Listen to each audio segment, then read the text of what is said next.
नमस्कार, मैं निधि। आप देख रहे हैं द फुल वॉल्यूम। आज हमारे साथ मौजूद हैं अखिल भारतीय इतिहास संकलन संगठन के राष्ट्रीय संगठन सचिव बाल मुकुंद पांडे जी। आइए इनसे जानते हैं इस संगठन के बारे में। नमस्कार सर, स्वागत है हमारे चैनल में। धन्यवाद। सर, इस संगठन का उद्देश्य क्या है?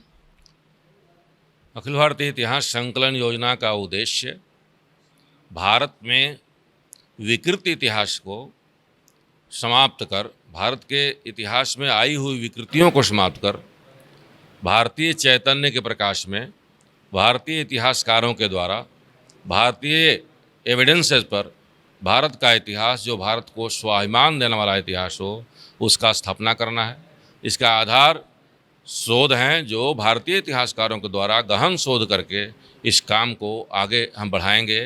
और जो विकृतियां आई हैं, जिसके कारण से हम आत्मविस्मृत हो गए हैं, हम अपने को भूल गए हैं, अपने पूर्वजों को भूल गए हैं, उसको याद करना और उसके आधार पर भारत का इतिहास, भारतीय स्वाभिमान को बढ़ाने वाला इतिहास हो, उसकी स्थापना करना इसका उद्देश्य है।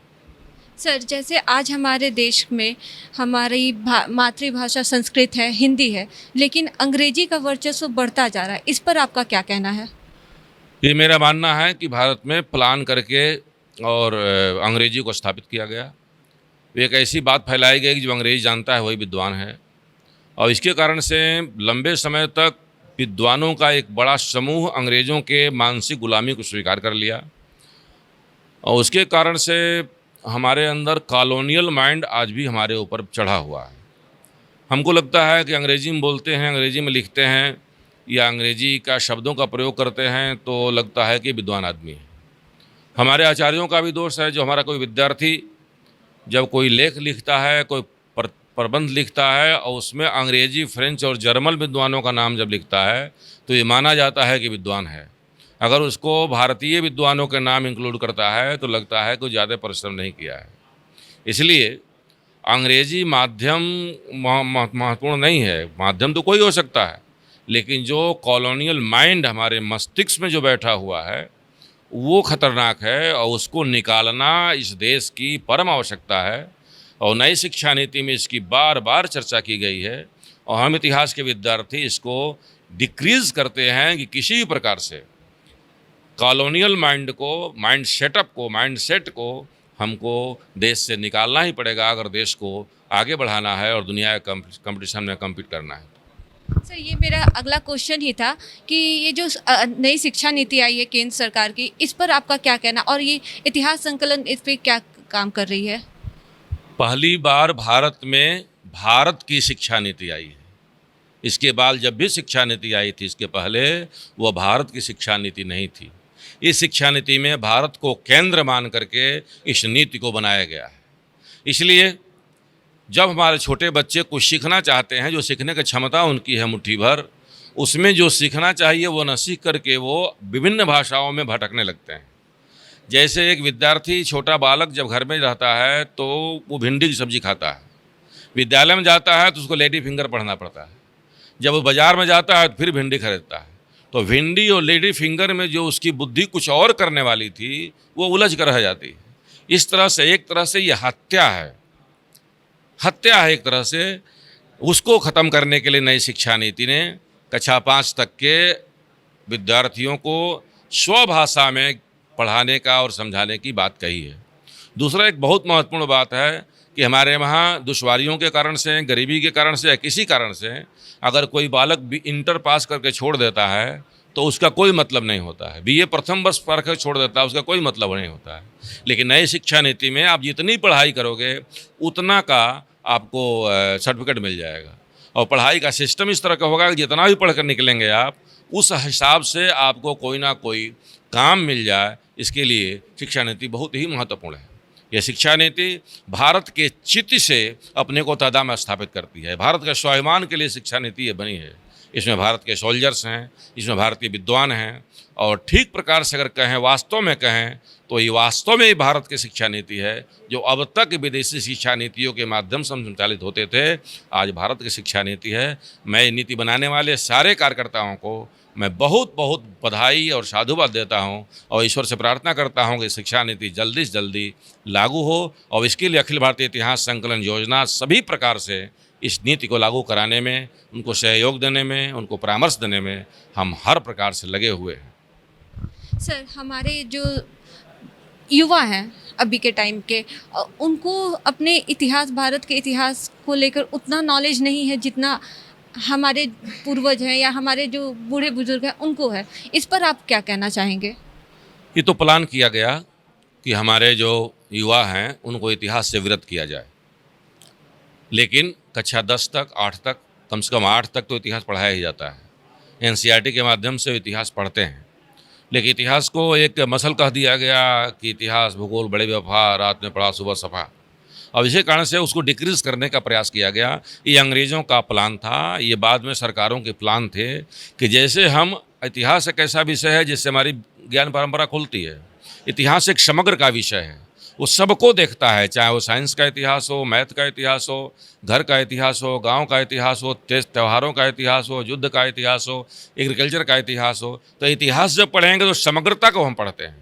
और हमारा जो शिक्षा नीति इसके पहले की थी वो समग्रता से हमको रोकने का प्रयास कर रही थी कि कोई पर्टिकुलर एक विषय पर जाओ। अब इसके कारण से उनके अंदर स्वाभिमान शून्यता आएगी, वह स्वाभिमान शून्यता आएगी तो उदास होंगे, वो अपने अधिकारों की आवाज़ नहीं उठाएंगे, अपने पूर्वजों के प्रति उनके मन में सम्मान नहीं होगा, उनका वो कॉपी नहीं करेंगे और इसलिए वो गुलाम बन के रहें, वो कुछ मांग ना करें, वो विद्रोही ना हों, वो किसी प्रकार का उनके अंदर कोई चेतना न आवे। इसके लिए इतिहास से वंचित रखा गया था। लेकिन अखिल भारतीय इतिहास संकलन योजना इसके लिए कटिबद्ध है एनसीईआरटी के माध्यम से, और बहुत बड़े पैमाने पर इतिहास पढ़ने वाले विद्यार्थी जो दुनिया में, देश में हैं, उनके माध्यम से हम ये प्रयास कर रहे हैं कि इतिहास के प्रति रुचि लोगों की बढ़े। और मेरा मानना है कि इतिहास नहीं है तो व्यक्ति मरा हुआ पुतला जैसे है, क्योंकि उसको जब इतिहास ही मालूम नहीं है तो वो क्या करेगा। जैसे आप किस प्रेस की हो आपको नहीं मालूम तो आप तो मेंटल केस हो जाएंगे। हमारा नाम क्या है ये हमको नहीं पता तो हम मेंटल केस हैं। तो जिसको इतिहास का ज्ञान नहीं है वो अपने धरातल से उठ जाता है और एक मेंटल केस जैसे रहता है। इसीलिए लोक कल्याण के लिए और युवकों में विशेष रूप से इतिहास का ज्ञान होना चाहिए। इतिहास संकलन योजना इतिहास दिवस के माध्यम से पूरे देश में युवकों के बीच में जाकर, विद्यार्थियों के बीच में जाकर इतिहास के महत्व को बताने का प्रयास करती है और उसका बहुत अच्छा प्रतिसाद हमको प्राप्त हो रहा है। सर, उत्तर प्रदेश के सनहौली में जो हमारा इतिहास अब खुदाई के दौरान मिल रहा है, इस पर आपका क्या विचार है? सिनौली से एक नया युग का शुरुआत हुआ है और मंजुल जी ने जो खुदाई किया उस पर बहुत ही सावधानी से एएसआई काम कर रही है। 5000 वर्ष आज से 6,000 वर्ष 7,000 वर्ष पहले हमारे पास जो खिलौने थे वो खिलौने में भी जो कलाकारी थी वो कॉपर की और तांबे की थी और उसमें युद्ध सामग्रियाँ थीं, रथ थे। इसका मतलब जो मैच्योर जब होता है कोई चीज़ उसमें बरसों लग जाते हैं, तो उससे 10-20 हज़ार वर्ष पहले हो सकता है कि रथ और वेपन और पित्तल और तांबे के काम हुए होंगे। भारत में ही शुरू हुआ होगा। तो इसलिए जो डेटिंग जा रही है हमारी वो बहुत पीछे चली जाएगी। ऐसा हमारे वांकड़कर जी ने कहा था कि जो भित्ति चित्र है जो वहाँ का भीमबेटका का वो लाखों वर्ष पुराना हो सकता है। तो विश्व की सबसे पुरानी सभ्यता जो ऋग्वैदिक सभ्यता के पहले की भी सभ्यता, युगों की सभ्यता है, वो सिनौली एक नए युग का शुरुआत कर रहा है। डेटिंग के आधार पर और कलाकारी के आधार पर, शिल्पकार के आधार पर, सब प्रकार से हमारी समृद्धि जिस प्रकार की थी वो बहुत महत्वपूर्ण कार्य सिंगौली से एक नया युग का शुरुआत हो रहा है। इसके लिए मैं मंजुल जी को बहुत बहुत धन्यवाद और बधाई भी देता हूँ। सर, हमारे दर्शकों को आप क्या संदेश देना चाहते हैं? हम दर्शकों से कहना चाहते हैं कि इतिहास धर्म, अर्थ, काम, मोक्ष चारों पुरुषार्थों को देने वाला एक शास्त्र है। इतिहास के अध्ययन से हम धर्म, अर्थ, काम, मोक्ष को प्राप्त कर सकते हैं। जिसको इतिहास का ज्ञान नहीं है वह मेंटल केस है। इसीलिए सबको इतिहास का ज्ञान है और उसको और डेप्थ में जाकर इतिहास के ज्ञान के आधार पर ही अपने बुद्धि को हम प्रखर कर सकते हैं। अपने माता पिता के प्रति, अपने पूर्वजों के प्रति, पूर्वजों किए हुए कार्यों के प्रति, अपने धरती के प्रति हम ऋणी हैं, उसके धन्यवाद के स्वरूप में हमको इतिहास का अध्ययन करना चाहिए और इतिहास से सीख लेकर के हमको भविष्य का निर्माण करना चाहिए। इतिहास पिछला पैर है, भविष्य अगला पैर है। अगर पिछला पैर मजबूत नहीं होगा तो अगला पैर हम विश्वास के साथ नहीं रख सकते। इसलिए अपने इतिहास पर भरोसा करके ठीक अध्ययन करके अपने भविष्य के निर्माण में इतिहास को संबल बनावें, इतना ही प्रार्थना हमारा है।